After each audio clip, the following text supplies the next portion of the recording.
Thank you, Mr. Speaker. I move that standing and sessional orders be suspended this sitting day to 1 after the conclusion of government business, permit the introduction without notice and passage through all stages at this sitting of the Residential Tenancies Amendment Rent Freeze Bill 2022.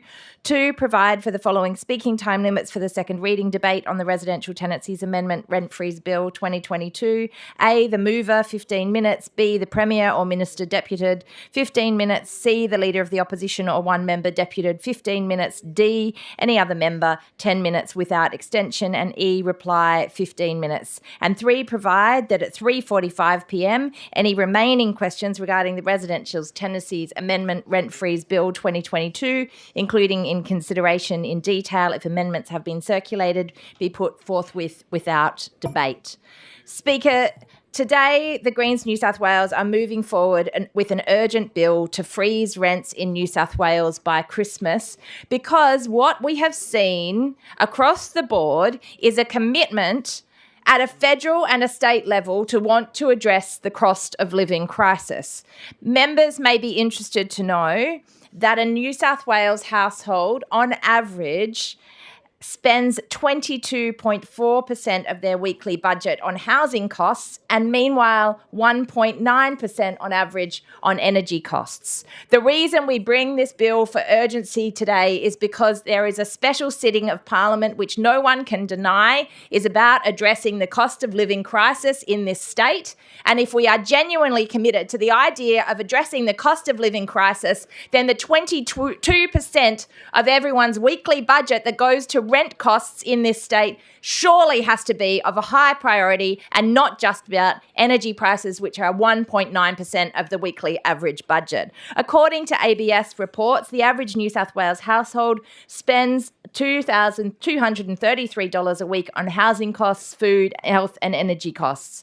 Of that, $501 or 22.4% is spent on rent or other dwelling costs. If we are here and if we are being serious about a cost of living crisis, then there is only one solution to be able to ease that pressure, and that is to freeze rents in New South Wales right now for 2 years. And I appreciate the concerns that have been raised about the opposition's bill that came to the chamber today, that actually put on the agenda new things that people hadn't been talking about and thinking about. Well, can I say that the Greens have been pushing on rental reform for years. This is not new news for us. And as part of the federal negotiations with our federal colleagues in Canberra, the Greens put on the table an urgent call on the Prime Minister, Anthony Albanese, to join our federal push for a rent freeze for 2 years to address the rental crisis. In addition to this, we now try and deliver for the people of New South Wales. That's why we are here today seeking to suspend standing orders to urgently freeze rents in order to provide immediate financial relief to the millions of renters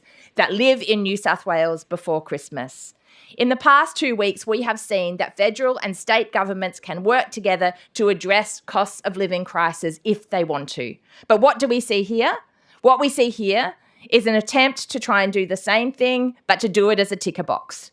Right now, before Christmas, the Greens have a bill here, and I appreciate we're moving fast. We only heard that we were sitting on Monday. We now have a bill, which is a rent freeze bill, that would allow for us to freeze rents for 2 years, give people in New South Wales a pressure valve release to be able to get through between now and March, and whoever forms government in March next year can bring together their rental platform for whatever they want to see to be able to support renters in New South Wales. But we know that the special treatment that is offered by the New South Wales Liberal National Government, and that we've seen in past dark days of New South Wales Labor when they were in government, offers the interests of big developers and big investor interests first and foremost over the needs of those that are renting. If we are serious about dealing with the cost of living crisis in this state, we can right now, in this very weird chamber, deliver rental reform for the people of New South Wales by putting an immediate cap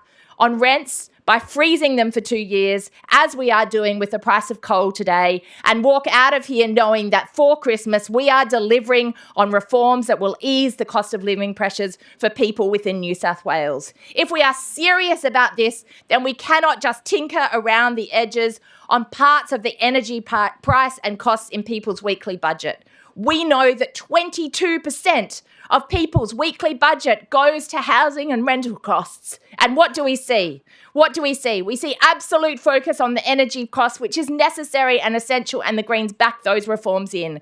But let's not pretend that we walk out of here giving the people of New South Wales a gift for Christmas, some kind of massive cost of living relief. Because if we really wanted to give them a gift for Christmas, if we really wanted to provide cost of living relief, then we could immediately, right now, freeze rents in this state. And I appreciate that the government isn't on board with this. I can't imagine we'd see a Liberal National Government in here supporting the freezing of rents. Apologies to the member of the crossbench that raised their concerns about not sharing the bill with the government. We haven't shared the bill with the government. We hold little hope that the New South Wales Liberals and Nationals will be interested in freezing rents. But if you're on board, there's a copy here and we can have a quick discussion now. But we know that New South Wales Labor is out there claiming that they support renters in New South Wales. And if they do, they will back the Greens bill and freeze rents right now so we can give renters what they deserve for Christmas.